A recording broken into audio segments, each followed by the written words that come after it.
दोस्तों, इस वीडियो में हम कुछ छोटी और इम्पोर्टेंट कंपनियां हैं जिनके बारे में डिस्कस करने वाले हैं। उससे पहले अगर आपने हमारे व्हाट्सएप चैनल को अभी तक ज्वाइन नहीं किया है तो ज़रूर हमारे साथ जुड़िएगा, क्योंकि ड्यूरिंग द मार्केट बहुत से अपडेट होते हैं, कॉर्पोरेट एक्शंस होते हैं जिनको मैं अपने व्हाट्सएप चैनल पे डाल देता हूँ। तो क्विक आपको इन्फॉर्मेशन मिलती है, तो क्विक आप यहाँ पे डिसीजन भी ले सकते हो। काफ़ी लोग हमें फॉलो करते हैं। अगर आप यहाँ पे थोड़ा सा ग्लिम्स लेना चाहो तो बहुत कुछ मार्केट में न्यूज़ होती है, हिंदी इंग्लिश दोनों में ही मैं यहाँ पे आपके लिए डाल देता हूँ। तो जरूर जाके आप गो थ्रू करिएगा। इसका लिंक मैंने डिस्क्रिप्शन बॉक्स में आपको दे दिया है। साथ ही साथ हमारा एक ऐप है जिसको मैंने लॉन्च किया हुआ है। काफ़ी इन्फॉर्मेटिव वीडियोस हैं जो आपको मेरे ऐप में देखने को मिलेंगी। इसके बारे में आपको ज़्यादा डिटेल चाहिए तो आप मेरे व्हाट्सएप चैनल में आप आओगे तो वहाँ पे आपको सब चीज़ें देखने को मिल जाएंगी। फिर दोस्तों बात करते हैं कुछ इंपॉर्टेंट कंपनी की, जैसे तनेजा एरोस्पेस एविएशन की बात करते हैं। 474 की प्राइस में है। हालांकि अगर आप एक एक दिन का चार्ट देखोगे काफ़ी ज़्यादा करेक्शन भी देखने को मिल रहा है, क्योंकि मार्केट में जब अपॉर्चुनिटी होती है ना तो उसी के टाइम पे कंपनी के बारे में हमें डिस्कस करना चाहिए। हालांकि ये वीडियो पूरी तरह से नॉलेज पर्पज़ के लिए है। मैं किसी भी तरह की कोई आपको रिकमेंडेशन नहीं दे रहा हूँ, सिर्फ कंपनी से रिलेटेड क्या कुछ अपडेट है, कंपनी का बिजनेस क्या है, उनके बारे में हम यहाँ पे डिस्कस करने वाले हैं। यहाँ पे 3-3% तक की जो गिरावट है, हालांकि जब कंपनियों में तेजी होती है तो कंपनियाँ अच्छी लगती हैं, लेकिन जब करेक्शन होता है तो वही कंपनियाँ हमें बिल्कुल भी अच्छी नहीं लगती हैं। रीज़न क्या है? कंपनी छोटी है, 1200 करोड़ की मार्केट कैपिटलाइजेशन है। अगर आप इस कंपनी के बिजनेस को समझोगे तो कहीं ना कहीं आपको थोड़ा कॉन्फिडेंस आएगा। रीज़न क्या है? इंडिया में एक बड़ी कंपनी है HAL। अगर आप हेलीकॉप्टर की मैन्युफैक्चरिंग की बात करते हैं, लाइट कॉम्पैक्ट एयरक्राफ्ट की मैन्युफैक्चरिंग की बात करते हैं, तो उसमें उसी कंपनी का नाम आता है। लेकिन ये भी कंपनी कहीं ना कहीं क्या करती है, इसी तरह के बिजनेस में एंगेज देखने को मिल जाती है, क्योंकि कंपनी मैन्युफैक्चर भी है और सेल्स भी करती है various parts of component of to aviation industries related. आप इनका प्रोडक्ट देखोगे तो यहाँ पर services related to airfield, MRO और part of Pune based Indian seamless group of was establish in 1994। तो एयरक्राफ्ट मैन्युफैक्चरिंग में जो पार्ट्स यहाँ पे सप्लाई होते हैं वो कंपनी करती है, उसमें मेंटेनेंस का काम भी कंपनी करती हुई नजर आ जाती है। जैसे कि आप देखोगे यहाँ पर फर्स्ट प्राइवेट सेक्टर कंपनी है जो कि manufacture general aviation non military aircraft, मतलब नॉन मिलिट्री एयरक्राफ्ट अगर होते हैं, जो अगर मिलिट्री एयरक्राफ्ट छोड़ दो तो बाकी के जो एयरक्राफ्ट होते हैं उसमें कंपनी मैन्युफैक्चरिंग और जनरल एविएशन रिलेटेड कामकाज करता हुआ नजर आती है। उसके अलावा कस्टमर बेस की बात करते हैं तो HAL जिस कंपनी है, defence research development organisation DRDO की बात करते हैं, भारत इलेक्ट्रॉनिक्स है, इंडियन एयरफोर्स है, डिफेंस इलेक्ट्रॉनिक्स रिसर्च लेबोरेटरी की बात करते हैं। तो ऐसी बहुत सी गवर्नमेंट है कंपनियां हैं जो यहाँ पर आपको इनके साथ जुड़ी हुई देखने को मिल जाएंगी। अब ये कंपनी बहुत छोटी है, 1200 करोड़ की मार्केट कैपिटलाइजेशन है, स्टॉक पी भी 96.2 है, इंडस्ट्री पी देखोगे 51.27 है। तो बहुत लोग बोलेंगे अरे ये तो वैल्यूएशन बहुत ज़्यादा हाई है, लेकिन जिस सेक्टर में कंपनी काम करने जाती है, देखिए एरोस्पेस डिफेंस में, तो इसका वैल्यूएशन आपको ऑलरेडी बहुत ज़्यादा हाई देखने को मिलेगा। प्रमोटर होल्डिंग अच्छी है, 50% से ज़्यादा की है। वहीं पब्लिक होल्डिंग आप देखोगे 47.77 तक देखने को मिलती है। वहीं रिजर्व कंपनी के देखोगे तो 95 करोड़ के थे जो कि 75 हुए, फिर 80, 96। अब लगातार कंपनी के रिजर्व तो बढ़ रहे हैं। या बोरिंग देखोगे वो भी आपको जीरो होती हुई दिखी है, मतलब डेट फ्री कंपनी है, किसी तरह का कोई कर्जा नहीं है। रेवेन्यू ग्रोथ अच्छी है, 54 करोड़ के थे जो कि बढ़ते घटते 32 तक गया। वापस कंपनी ने यहाँ पर 31 करोड़ से 32 करोड़ तक आई, फिर देखो 35 करोड़ तक मिल रहा है। तो ये 2 डिजिट में कंपनी आसपास जाती हुई दिख रही है। लेकिन पहले का जो कंपनी का रेवेन्यू था उसमें कंपनी का जो प्रॉफिट था वो कुछ खास नहीं निकलता था। आप देखो क्या मिनट प्रॉफिट लगातार माइनस में ही थे, यहाँ पे स्ट्रगल कर रही थी कंपनी। लेकिन बाद में जो रेवेन्यू आए हैं उसके बाद देखोगे कंपनी का जो एक्सपेंसेस है उसमें कंपनी कंट्रोल किया और ऑपरेटिंग प्रॉफिट आपको यहाँ पर पॉजिटिव में देखने को मिला। वही आप देखोगे नेट प्रॉफिट भी ब्रेक इवन पॉइंट होने के बाद यहाँ पे कंपनी कहीं ना कहीं सिंगल डिजिट से डबल डिजिट में जाती हुई नजर आ रही है। EPS भी देखोगे तो अच्छा ही देखने को मिल रहा है। तो छोटी कंपनी है भाई, रिस्क बहुत ज़्यादा होता है। सिर्फ और सिर्फ पढ़ने के पर्पज़ के लिए मैं आपको दे रहा हूँ, ऐसा कोई आपको बिल्कुल भी रिकमेंडेशन नहीं है। अब ये कंपनी देखोगे प्लाजा वायर लिमिटेड, ये भी कंपनी छोटी है, 79 प्राइस में है। एक महीने का चार्ट देखिए तो यहाँ पर अच्छी रिकवरी देखने को मिली, 13% तक के यहाँ पे रिटर्न मिले। 6 महीने का चार्ट देखिए, करेक्शन देखने को मिल रहा है 10% तक का। जनवरी से अभी तक में कितनी गिरावट देखने को मिल रही है, ये देखिए टॉप से देखेंगे अगर तो 35% तक की गिरावट है यहाँ पर। और मैक्सिमम अगर चार्ट देखेंगे यहाँ पर तो टॉप से कंपनी में कितना करेक्शन है, लगभग 44% तक का। कब आई कंपनी? अक्टूबर 23 में आई है, तो बहुत टाइम नहीं हुआ है कंपनी में। लेकिन इसका जो काम है ना, अगर आप देखोगे तो कहीं ना कहीं बहुत ज़्यादा अच्छे तरीके से ग्रो करने वाला देखने मिलता है। क्योंकि वायर में देखोगे तो बहुत डिफरेंट प्रोडक्ट हैं जो इनकी किटी में देखने को मिल जाते हैं। सिर्फ 350 करोड़ की मार्केट कैपिटलाइजेशन है, बहुत माइक्रो कैप कंपनी है। लेकिन अगर आप इनके बिजनेस में हम जाते हैं यहाँ पर तो आप देखिए कंपनी क्या करती है, ट्रेड करती है, मैन्युफैक्चर करती है इलेक्ट्रिकल वायर और अलाइड प्रोडक्ट, उसी से रिलेटेड प्रोडक्ट हैं जो आपको देखने को मिल जाएंगे। वेबसाइट में जाओगे तो आपको बहुत कुछ क्लैरिटी आ जाएगी। हालांकि अगर आप वायरिंग केबल में जाना चाहते हो तो और इससे थोड़ा सा और बड़ी कंपनी है। आप रिस्क बहुत ज़्यादा नहीं लेना चाहते हो, सेफ में जाना चाहते हो तो डायनेमिक केबल है। और सेफ में जाना चाहते हो तो आपको KEI इंडस्ट्री देखने मिलेगी। और सेफ जाना चाहते हो तो आपको पॉलीकैब देखने मिलेगा। तो जितना सेफ रहोगे ना उतना ही कंपनियां बड़ी होती जाएंगी और रिटर्न जो होंगे उतने ज़्यादा आपको स्लो होंगे। लेकिन जो छोटी कंपनियां होती हैं उसमें रिस्क और रिवॉर्ड दोनों ही आपको इक्वल देखने को मिलेंगे। पैरामीटर के हिसाब से देखोगे तो आपको समझ में आएगी।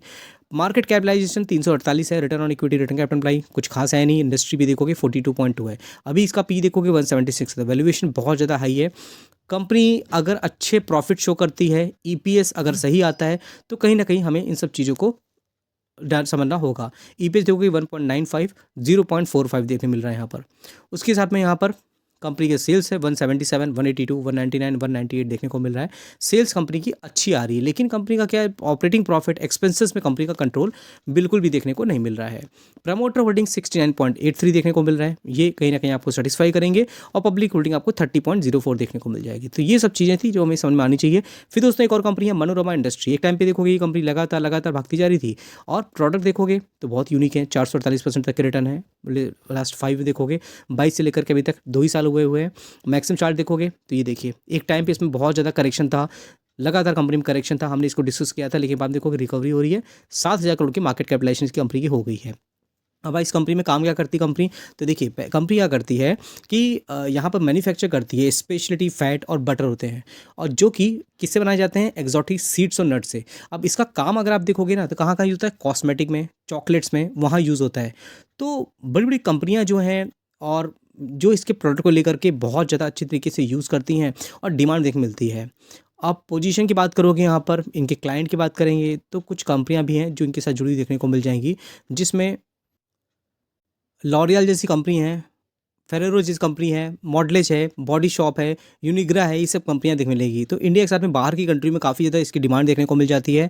और अगर आप देखोगे यहाँ पर देखिए, चॉकलेट, फूड कन्फेक्शनरी और कॉस्मेटिक में यूज़ किया जाता है, और चॉकलेट में कुछ ज़्यादा ही यूज़ किया जाता है इनका। अगर हम बिज़नेस की बात करते हैं, तो जैसा कि आपको देखने को मिलेगा, कंपनी एक्सपोर्ट करती है रशिया में, लैटिन अमेरिका में, जापान में, यूरोप में, और अच्छी खासी तरीके से कंपनी ने अपने बिज़नेस को इस्टेब्लिश किया हुआ है। तो हमें बिज़नेस को समझना होता है, अगर हम उसको समझेंगे तो कहीं न कहीं करेक्शन होगा, तो हम उसको आइडेंटिफ़ाई कर सकते हैं। ये सब कंपनी देखो, अगर वैल्यूएशन हिसाब से देखोगे तो स्टॉक पी 18 देखने को 118 देखने को मिल रहा है। तो बहुत लोग इसको देख कर के रुक जाते हैं, लेकिन हमें सिर्फ इस चीज़ को आइडेंटिफ़ाई नहीं करना है, डिमांड क्या है, भविष्य में इसकी रिक्वायरमेंट क्या है, कौन-कौन सी कंपनियाँ इसके साथ जुड़ी हुई हैं, कंपनी की सेल्स ग्रोथ कैसी है। इंडस्ट्री पे देखोगे सिर्फ 36 है, लेकिन ऐसी बहुत सी कंपनियां आपको देखने को मिलेंगी मार्केट में, जिनका वैल्यूएशन तो आपको हाई है, और वो आपको हमेशा हाई देखने को मिलेगा। लगातार कंपनियां ताबड़तोड़ परफॉर्मेंस दिखाती हैं। प्रमोटर होल्डिंग 57% की है, इंस्टीट्यूशन इन्वेस्टर भी यहाँ पे बना के माल बैठे हुए हैं, अपनी होल्डिंग को इन्होंने लास्ट क्वार्टर से बढ़ाया हुआ है। पब्लिक होल्डिंग 38.58 देखने को मिल जाती है। बैलेंस शीट की बात करेंगे यहाँ पर, तो देखिए रिजर्व 6 करोड़ के थे, 7 हुए, 286 हुए, 367 हो रहे हैं। बोरिंग की बात करेंगे 370 तक देखने को मिल रहा है। यहाँ पर सेल्स ग्रोथ की बात करते हैं, तो देखिए 100 करोड़, 104, 203, 400, 500 करोड़ तक देखने मिल रहा है सेल्स। और नेट प्रॉफिट देखोगे 24 से 30 हुआ, फिर 40, फिर 60। अब देखिए ईपीएस, तो आपको समझ में आएगा वैल्यूएशन तो ज़्यादा है, लेकिन 0.94 था, 1.23, 2.63, 4.20, 5, 6, ये सब देखने को मिल रहा है। तो दोस्तों इसी तरह की एनालिसिस बहुत सी छोटी माइक्रो कैप कंपनियां होती हैं, जो मैं अपने ऐप में आपके लिए लेके आता हूँ। तो आपने अगर हमारे ऐप को अभी तक ज्वाइन नहीं किया है, तो आप उसको, हमारे व्हाट्सएप चैनल पे भी लिंक देखने को मिल जाता है, और कमेंट बॉक्स में जो पहला कमेंट होगा वो मैं आपको लिंक दे दूंगा, वहाँ जाकर के आप हमारे ऐप के साथ जुड़ सकते हो। काफ़ी एजुकेशन वाले कंटेंट आपको वहाँ पे देखने को मिलेंगे, और हमारे व्हाट्सएप चैनल के साथ जुड़ना मत भूलिएगा। बहुत से इन्फॉर्मेटिव वीडियोज़ हैं जो, और इन्फॉर्मेशन है जो मैं अपने व्हाट्सएप चैनल पे डाल देता हूँ। एक इंपॉर्टेंट कंपनी है जैक्सन पॉल, इसको मैंने एक बहुत छोटे लेवल पे डिस्कस किया था हमारे लास्ट चैनल पे। अभी की तो 3 डिजिट में देखने को मिल रही है, लेकिन ये कंपनी कभी डबल डिजिट में हुआ करती थी। आप देखोगे यहाँ पर देखिए 157, और कितना ज़्यादा करेक्शन हुआ था, 289 तक देखने को मिल रहा है। अब यहाँ देखोगे तो 43 और 36 के प्राइस में होती थी कंपनी, लेकिन जैसे जैसे कंपनी में ग्रोथ होती गई और बड़ी बड़े करेक्शन देखने को मिले, लेकिन रिकवरी भी शानदार तरीके से इस कंपनी ने दिखाई है। आप देखोगे 250 के लेवल से लगभग कंपनी डबल हो चुकी है यहाँ पर, और मार्केट कैपिटलाइजेशन सिर्फ 1800 करोड़ की, पहले बहुत माइक्रो कैप कंपनी हुआ करती थी। अगर आप इसमें देखोगे कुछ इंटरेस्टिंग चीज़ें हैं, जैसे आप देखोगे यहाँ पर कि एफआईआईज ने अपनी होल्डिंग को लगातार बढ़ाया है। पहले क्वार्टर में 0.73, 1.10 और देखिए 2.30 था। वहीं आप देखोगे प्रमोटर की होल्डिंग भी अच्छी है, पब्लिक होल्डिंग 29.63 देखने को मिल रही है। ये कंपनी एक्टिव फार्मास्यूटिकल इंग्रेडिएंट में काम करने जाती है, फार्मा इंडस्ट्री में, जैसे कि आप समझ सकते हो। रिजर्व भी कंपनी के 184 करोड़ के हैं, बोरिंग आप देखोगे लगभग 10 करोड़ की देखने को मिल जाती है। सेल्स ग्रोथ की बात करते हैं तो सेल्स 218, 227, और यहाँ नेट प्रॉफिट 19 करोड़ से 24 करोड़ तक देखने को मिल रहा है। जैसे कि आप देख सकते हो बिजनेस वाइज, तो कंपनी फार्मास्यूटिकल प्रोडक्ट होते हैं, एक्टिव फार्मास्यूटिकल इंग्रेडिएंट होते हैं, इन सब से रिलेटेड कंपनी का काम का देखने को मिलता है। वैल्यूएशन 67 का पीई है और स्टॉक इंडस्ट्री भी देखोगे 36 का देखने को मिल जाता है। तो दोस्तों ये कुछ इन्फॉर्मेशन थी, तो आई होप आपके लिए काफ़ी अच्छी इन्फॉर्मेशन आपको मिली होगी। जो भी कोशिश करता हूँ मैं अपना बेस्ट देने की कोशिश करता हूँ। अगर आपको मेरी इन्फॉर्मेशन फ्रूटफुल लगे तो ज़रूर आप लाइक का बटन दबा के अप्रिशिएट कर सकते हो। और हमारे व्हाट्सएप चैनल को आपने अभी तक ज्वाइन नहीं किया है तो उसका लिंक मैंने डिस्क्रिप्शन बॉक्स में दिया हुआ है। अभी के चैनल के और पुराने के चैनल के जितने भी वीडियोज़ हैं आपको मेरे फेसबुक चैनल में मिल जाएंगे, उसका भी लिंक मैंने आपको डिस्क्रिप्शन बॉक्स में दे दिया है। तो ठीक दोस्तों, फिर मिलते हैं नेक्स्ट वीडियो में, तब तक के लिए थैंक यू।